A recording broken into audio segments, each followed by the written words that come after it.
Enjoying a campfire on a hot summer day is one of the true joys of camping, but it's been snowing, wet, and miserable for the last 2 or 3 days.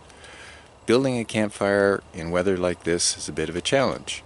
However, with a little bit of preparation and knowledge, you can build a fire with just one match, no matter how bad the weather has been.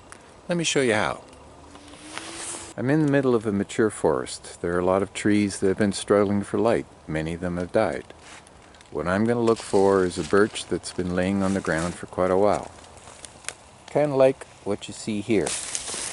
Now if I walk over to it and put my foot on it, you notice that it's very mushy. That's exactly what I'm looking for. I'm going to pull out this little piece of birch here.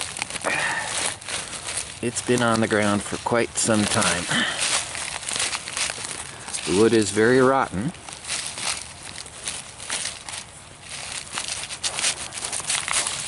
But if I pull it out and shake out, there.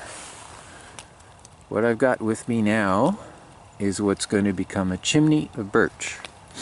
The chimney will protect starting fire from the wind, and the birch will catch fire as the light picks up, fire picks up, and then the next thing you know it's going to burst into flames, and I'll be sitting there with a nice warm fire even though it's wet and miserable outside.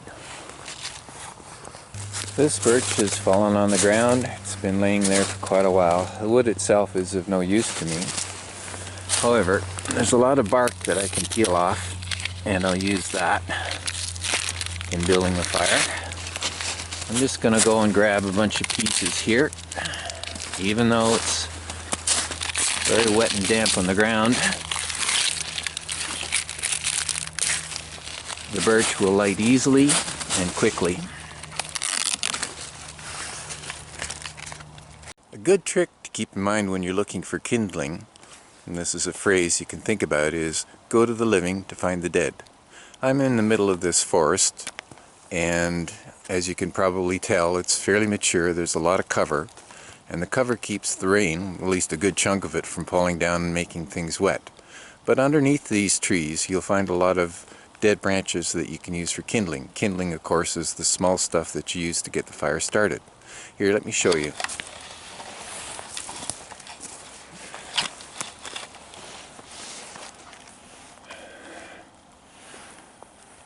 What I'm going to do is grab some of these branches and give them a little twist. When they break like that, that means the wood is dry and it'll make for good kindling.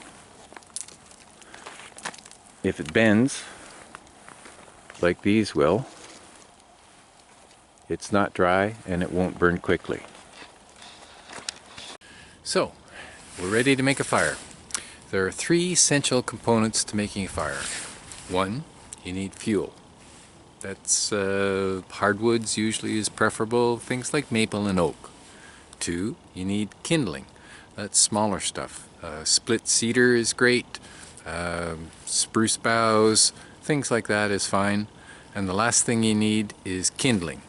Kindling is anything that starts really quick. Birch bark is my favorite, but you can't always find that.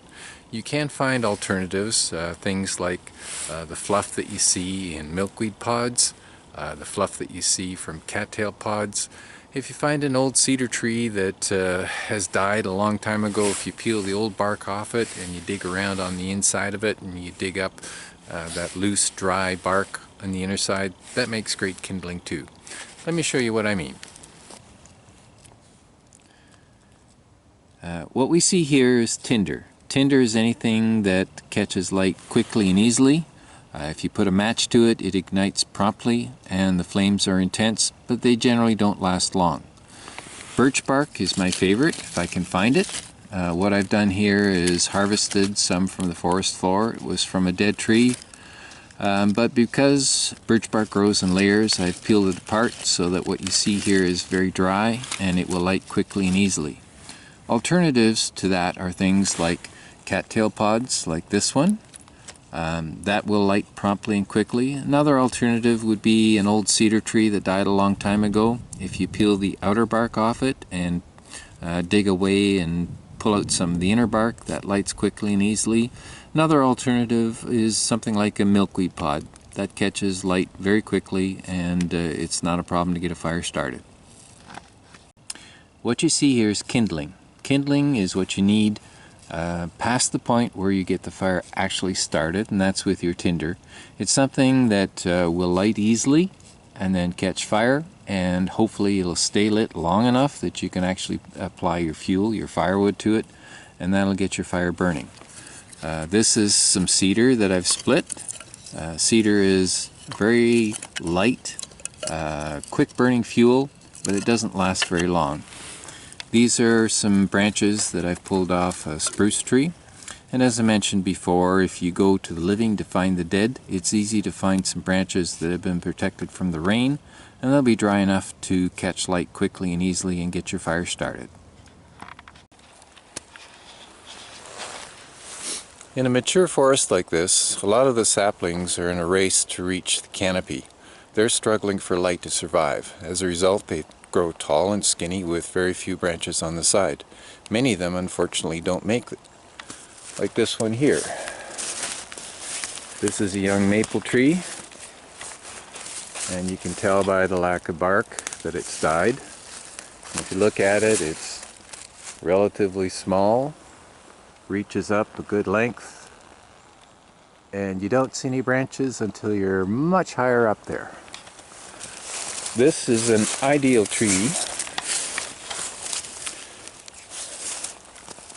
This one would be an ideal tree to cut down to use for firewood.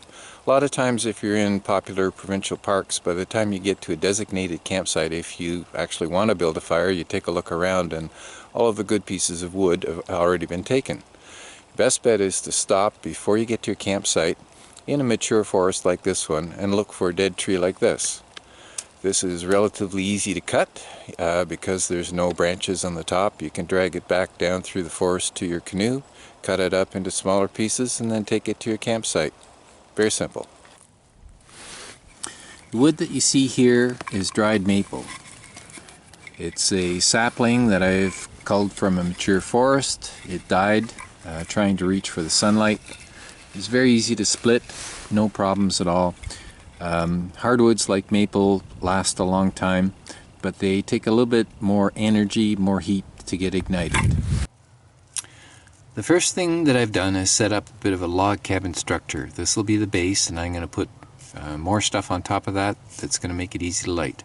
The key in this is just having enough room to get your match underneath that so that you can light your tinder and get everything started. Now I'm going to place that birch bark chimney that I dug up from the forest floor.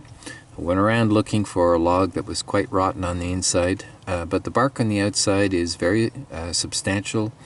Rot doesn't affect it, so after you poke out the rotted wood on the inside, you take your chimney and you put it on top of your little log cabin, and then you're ready to put the rest of the tinder inside that. Okay, now I'm going to put my tinder inside my birch bark chimney. So I'm going to be taking lots of the birch bark that I gathered earlier, putting it inside.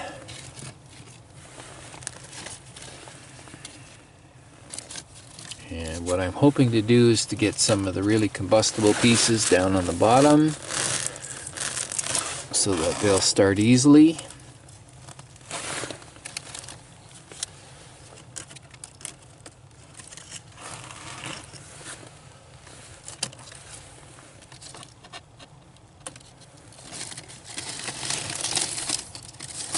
That's looking good. And then I'm going to put some more of the kindling on top and inside, so that once the fire gets started, it'll have a little bit more substantial fuel. So that's pretty much ready to go. Next thing we need to do is to apply a source of ignition. Okay, I know you said you could do this with one match, but heck, this is, after all, the 21st century, and we do have lighters. So I'm going to cheat a little bit.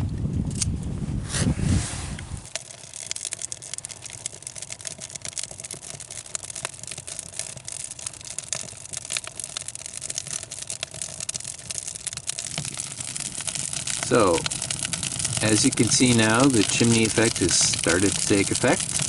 What I'm going to do now is put some more kindling on it, and then soon it'll be ready for a full-fledged fire.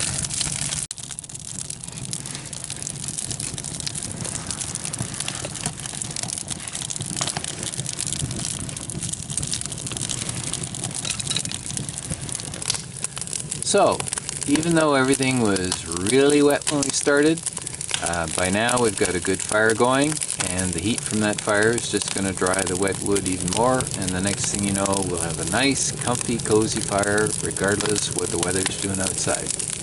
Looks great, doesn't it?